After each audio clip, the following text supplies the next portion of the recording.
কোনদিন সুফিয়াতে দেখেছেন? একজনে বলেন দেখেছেন? তাহলে আজকে কি এমন নেতা ফুরফুরা শরীফে ঢুকেছে তার জন্য দাদা পীরের মাজারে কুকুর নিয়ে ঘোরানো হচ্ছে, শুকানো হচ্ছে? তাহলে এর বিরুদ্ধে প্রতিবাদ করা দরকার আছে না নাই? একজনে বলা আছে না নাই? আজকে প্রতিবাদ করেছি বলে আমি দালাল হয়ে গেছি, কি ঠিক না?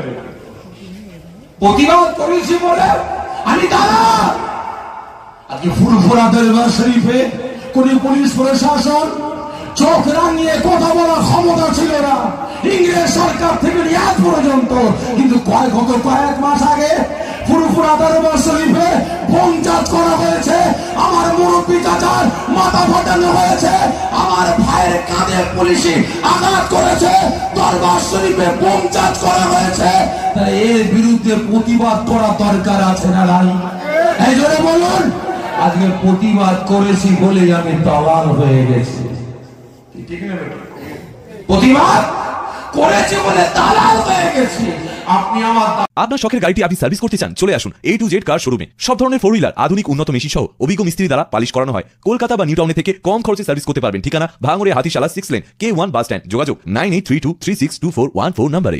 আলাপের মুরিদ বলে দাবি করবেন আর আপনার পীরকে, ছোট হুজুরকে বেঈমান মুশরিকের সঙ্গে আপনি সমতুল্য করবেন। তাহলে দাদা পীরের দরবারে আপনার যাওয়ার কোনো অধিকার আছে? এই আছে? নাই। দান করে দিয়েছে, তাড়িয়ে দিয়েছে। আজকে আমি দালাল হয়ে গেছি, ঠিক না বেটি?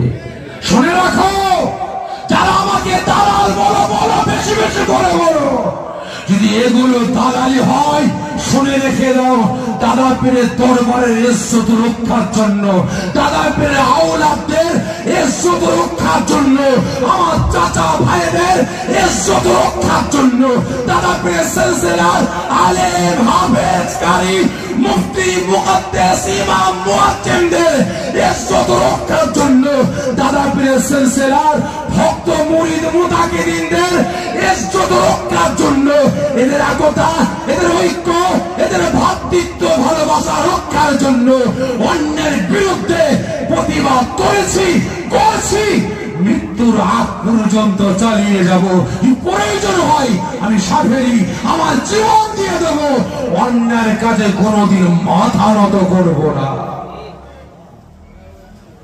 যতই যাই বলেন না কেন, কে মানবে না মানবে আমার দেখার দরকার নাই, কে মানবে না মানবে আমার দেখার দরকার নাই।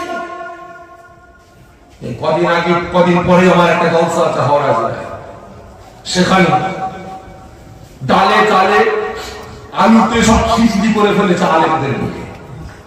আমি সাথে আমার টাকাটা আমার কাছে আগে নয়, আমার নীতিটা আমার কাছে আগে।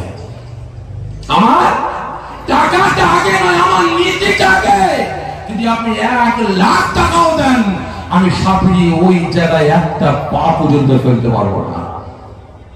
অন্য ডেট করে দাদা করে সিলসিলার আলেম দাওয়াত দেন, আমাকে দাওয়াত দেবে, ফিরে যাবো, 1 পয়সা নেবো না। আমার কাছে আমার নীতিটা আমি ঠিক না বেটি। কারণ ভাই, আল্লাহ আপনাকে আমাকে ভালোবেসে আদম সন্তান হিসাবে 18,000 মখলুকাতের শ্রেষ্ঠ মখলুকাত হিসাবে আল্লাহ আমাকে আপনাকে দুনিয়ায় পাঠিয়ে দেন, ঠিক না বেটি?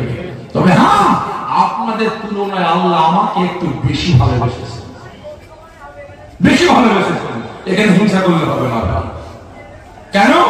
আল্লাহ আপনাদের থেকে আমাকে একটু বেশি ভালোবেসে মদখোর, গেঁদাখোর, তালিখোর, সুদখোর, হারামখোর, চোর, চুট্টা, চিটিংবাজের বাড়িতে আমাকে আল্লাহ পাঠাননি। আল্লাহ আমাকে আপনাদের থেকে বেশি ভালোবেসে এ জামানার মুজাদ্দিদের ঘরে পাঠিয়েছেন।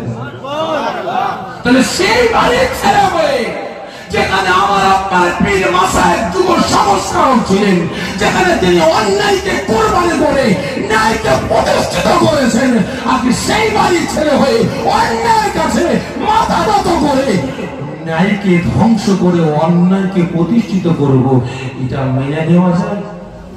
মানে যায়? পারি না। দোয়া করবেন, আল্লাহ যতদিন বাঁচিয়ে রেখেছেন, আল্লাহ পাক যেন হকের উপরে, ন্যায়ের উপরে আল্লাহ পাক বলার চলার তৌফিক দান করেন। সকলে জোরে বলুন আল্লাহুম্মা আমিন।